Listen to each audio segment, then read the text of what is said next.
नमस्कार दोस्तों, अगर आप भी इस बार यूपी टेट पेपर 2 में गणित और विज्ञान विषय को लेकर परेशान हैं और समझ में नहीं आ रहा है कि आप बचे हुए दिनों में तैयारी कैसे पूरी करें, तो यह वीडियो बिल्कुल आपके लिए है। ज़्यादातर स्टूडेंट इस समय सबसे बड़ी गलती कर रहे हैं कि उन चीज़ों को पढ़ते हैं जो परीक्षा में आता ही नहीं है। आज इस वीडियो में मैं आपके साथ ऐसा 20 दिनों का अचूक स्टडी प्लान शेयर करने जा रही हूँ, जिसमें आप बिना किसी उलझन के 50 प्लस नंबर के सेक्शन को आसानी से कर सकते हैं। दोस्तों, सबसे पहले अपने दिमाग में से एक बहुत बड़ा भ्रम निकाल दीजिए कि यूपी टेट और सी टेट, जो कि यूपी टेट में पेडागोजी का ना के बराबर प्रश्न पूछा जाता है और सी टेट में 60 में से 20 नंबर आपका पेडागोजी का आता है। जो हम यहाँ पर मैथ और साइंस विषय के लिए बात कर रहे हैं, तो हमारा मिला के 20 नंबर का हो गया पेडागोजी का, क्योंकि 10 मैथ और 10 साइंस का, तो 40 नंबर का सब्जेक्ट का रहता है। तो फिर और यूपी टेट में जहाँ तक बात करते हैं, तो यहाँ पे कंटेंट फार्मूला बेस्ड क्वेश्चन पूछे जाते हैं। टोटल पेपर 150 नंबर का होता है, 2.5 घंटे का समय रहता है हमारे पास। तो चलिए देखते हैं आगे। इसीलिए आप इन बचे हुए दिनों में कुछ ऐसी भी पढ़ने की कोशिश ना करें जो कि एग्जाम में ना आता हो। जैसा कि पेडागोजी आप बिल्कुल भी मत पढ़िए, उससे एक आध ही क्वेश्चन आते हैं जो कि आप कर सकते हैं। तो अगर आप डेली 7 से 8 घंटे दे सकते हैं तो फिर ही इस वीडियो को देखिएगा, नहीं तो स्किप कर दीजिएगा। तो चलिए शुरू करते हैं। सबसे पहले हमारा पूछा जाता है सीडीपी। तो सीडीपी हमारा 30 नंबर का होता है। फिर लैंग्वेज में हो गया हिंदी और इंग्लिश और फिर संस्कृत। तो मैथ साइंस हो गया, मैथ साइंस जो कि 60 नंबर का होता है, और एसएसटी हो गया 60 नंबर का। तो सीडीपी के लिए हम देखेंगे कि यूट्यूब पर बहुत सारी वीडियो हैं, लेकिन जैसा कि आप लोग भी पता होगा, सचिन एकेडमी का है, जो कि सचिन सर ने बहुत अच्छे से पढ़ाया है, अपना प्लेलिस्ट भी बनाया है। अगर आप लोग कहेंगे तो लिंक पिन कर दूंगी। फिर गार्गी मैम ने भी पढ़ाया है बहुत अच्छे से। आप ये इन दोनों वीडियो से आप सीडीपी कंप्लीट कर सकते हैं अपना। फिर लैंग्वेज की बात करते हैं। लैंग्वेज में आप हिंदी, इंग्लिश, संस्कृत में से 2 लैंग्वेज लेना होगा।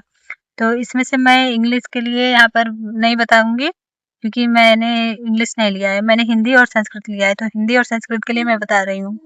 तो हिंदी के लिए जैसा कि आप कोई भी बुक से पढ़ सकते हैं, बुक सबसे ज़्यादा अच्छा होता है। आप बुक से ही पढ़िए, कोई वीडियो मत देखिए। वीडियो देखने सबसे ज़्यादा टाइम वेस्ट होता है। और संस्कृत के लिए मैं बताना चाहूँगी कि वर्षा मैम का रोजगार विथ अंकित चैनल पे प्लेलिस्ट है। एक प्रैक्टिस सेट का है और एक उनका पूरा चैप्टर वाइज है। 20-25 वीडियो के समथिंग है, तो आप उसको देख के कंप्लीट कर सकते हैं। तो इस तरह से हमारा ये लैंग्वेज का भी पोर्शन खत्म हो गया। फिर अब आई बात एसएसटी की। तो एसएसटी मेरा विषय नहीं है, तो तब भी मैं बताना चाहूँगी आप इसको एनसीईआरटी और एससीईआरटी बुक्स के थ्रू, तो एनसीईआरटी और एससीईआरटी बुक्स के थ्रू आप कंप्लीट कर सकते हैं। तो 6 to 8 की बुक चाहिए होती है। तो हमारा मेन पॉइंट अब आता है, जो कि है हमारा मैथ और साइंस। तो यहाँ पे बहुत सारे बच्चे इसी लिए आए होंगे, क्योंकि हमारा मेन पॉइंट यही था। तो चलिए अब हम बात करते हैं अपने विषय पर। तो सबसे पहले मैथ की बात करेंगे। तो मैथ में मैंने सारे चैप्टर लिख दिए हैं, जो कि आप लोग देख सकते हैं यहाँ पे। तो आपको इसके अलावा कुछ भी पढ़ने की ज़रूरत नहीं है। जैसा कि number system, HCM, LCM, percentage, ratio, proportion, profit loss, work time, simplification, SICI, average, age, time speed distance, mensuration, algebra, geometry, pedagogy, set. Set आप लोग सोच रहे होंगे क्यों मैंने लिखा है, क्योंकि मैंने प्रीवियस ईयर क्वेश्चन देखा है, तो उससे सेट से क्वेश्चन पूछे गए हैं। और प्रोबेबिलिटी है, ट्रिग्नोमेट्री, कोऑर्डिनेट जियोमेट्री और डीआई का। डीआई मतलब डाटा इंटरप्रिटेशन। तो आप इन 20 दिनों में एक-एक चैप्टर को कर सकते हैं।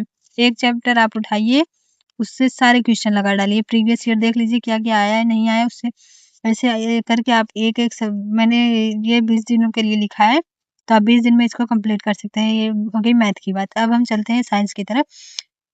अगर मैथ में आप 9th और 10th की भी बुक, 6 to 10 तक की बुक आप अगर रिवाइज़ कर लेते हैं, प्रैक्टिस कर लेते हैं, तो भी आपका पेपर बहुत अच्छे से क्लियर हो जाएगा। तो अब हम चलते हैं साइंस की तरफ। तो साइंस का मैंने इधर लिखा है सिलेबस। तो ये चैप्टर भी हो गया साइंस का, तो आप लोग देख सकते हैं।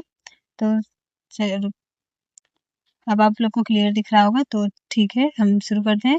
दैनिक जीवन में विज्ञान, महत्वपूर्ण खोज, मानव एवं प्रौद्योगिकी, रेशे से वस्त्र तक, जीव जगत, पौधों में परिवर्तन, जंतु संरचना एवं कार्य। मतलब ये जंतु संरचना से सूक्ष्म जीव, उनका वर्गीकरण, कोशिका से अंग तक, भोजन, स्वास्थ्य, स्वच्छता, रोग, फसल उत्पादन, नाइट्रोजन चक्र, मापन, विद्युत धारा, चुंबकत्व, गति बल, यंत्र, ऊर्जा, कंप्यूटर, ध्वनि।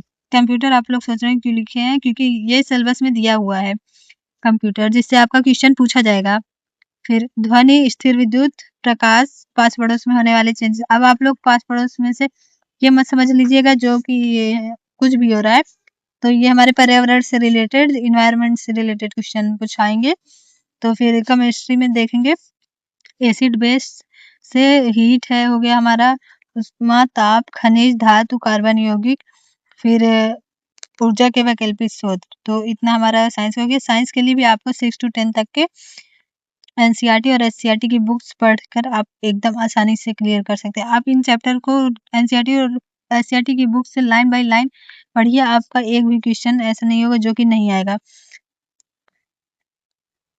तो अब हम आते हैं अपने मेन पॉइंट पर, जो कि अगर आप इतना सब कर लेते हैं तो फिर उसके बाद साथ ही साथ आपको पीवाईक्यू भी क्वेश्चन देखना है। पीवाईक्यू के लिए एक बुक जो कि 1 या 2 बुक, एक घटना पूर्वावलोकन और एक यूथ का आता है।